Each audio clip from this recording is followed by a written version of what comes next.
Hello, everybody. Welcome to my channel. Sorry, sorting out the light situation at the back.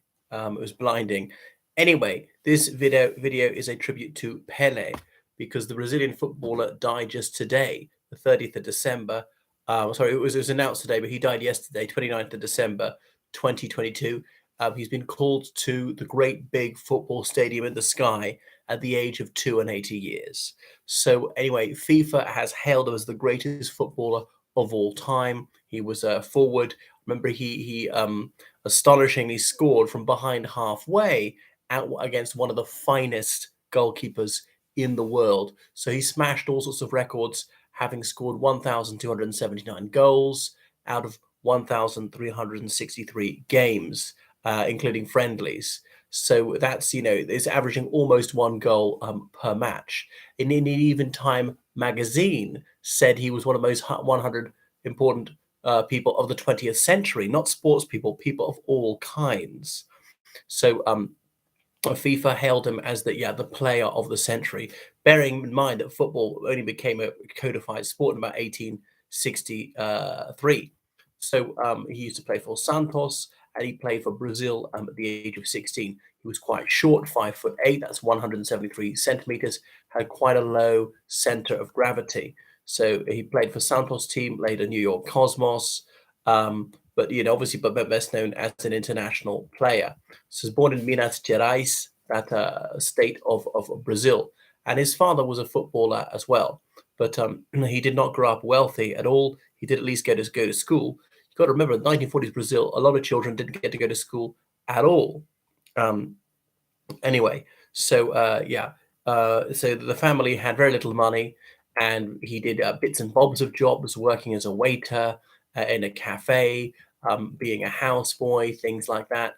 He couldn't afford a real football or decent football boots, things like that. But anyway, somehow he learned to play the game.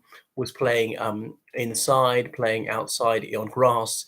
Had great foot-eye coordination, things like that, and obviously just speed, sufficient strength, agility, and all the natural aptitudes to be an excellent footballer.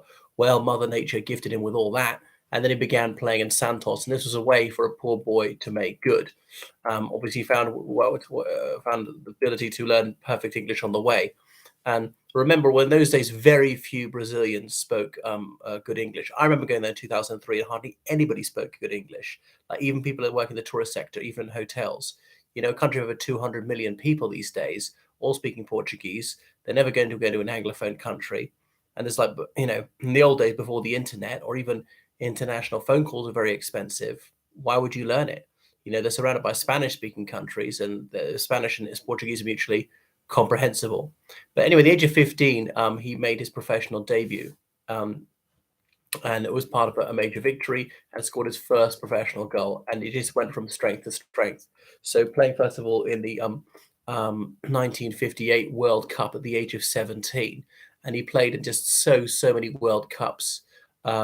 Yeah, so a lot of European clubs, they wanted to sign him. Real Madrid, the Franco regime's team, Juventus, that Torinese team, and indeed Manchester United want to sign him up.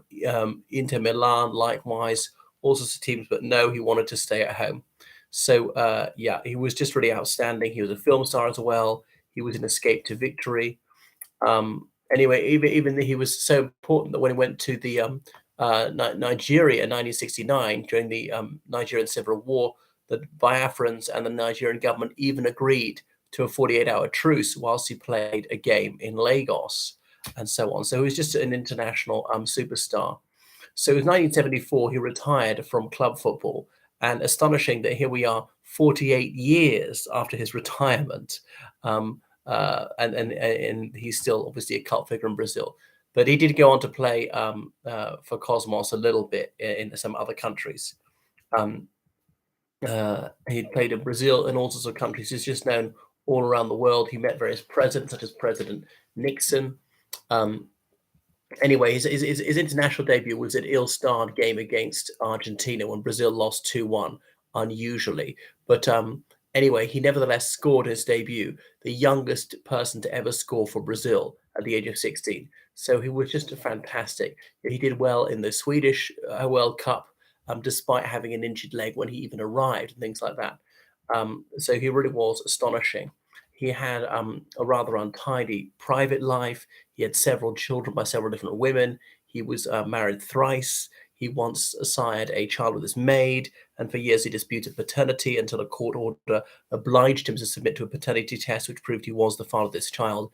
So it must reflect discredit on him that he didn't do that voluntarily much sooner. So he could, score in a melee. He could score from set pieces. Yeah, at passing, tackling, kicking. He could just dribble.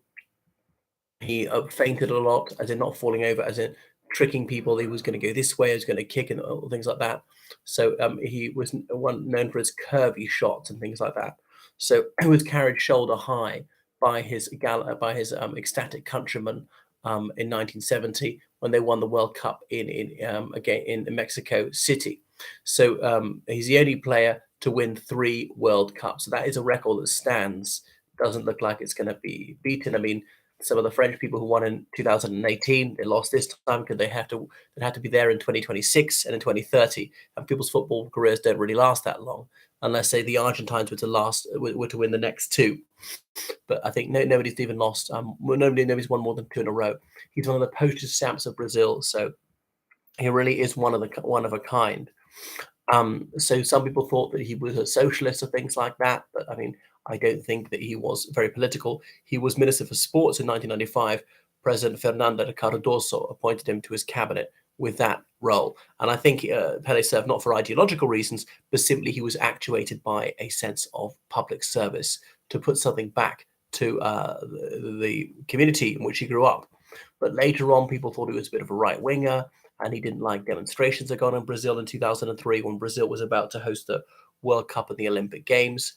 Earlier this year, he called upon President of Russia, President Putin, to end his illegal war of unprovoked aggression against Ukraine and so on. So Brazil was brought up as a Christian in the Catholic Church. I don't think he was especially zealous. Nevertheless, he gave a signed football shirt to Pope Francis and so on. And he curiously always referred to himself as Pele, always spoke of himself in the third person.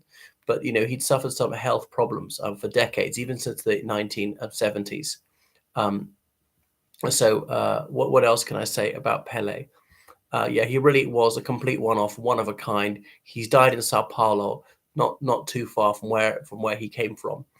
He was also clearly a person of mostly of African ancestry.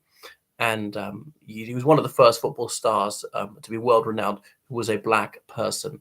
Um, anyway, so people often say that Brazil was colorblind and black people could be adulated, could advance to the highest office, and so on. Brazil has many problems, but not usually racial prejudice. So his name was actually Edson Arantes do Nascimento, as in of birth, and a lot of Brazilians subsequently were named Edson in his honor. But always just known mononymically as Pele, which doesn't actually mean anything. Right, thank you so much for watching, and so Ave at Kwale to Pele. Bye.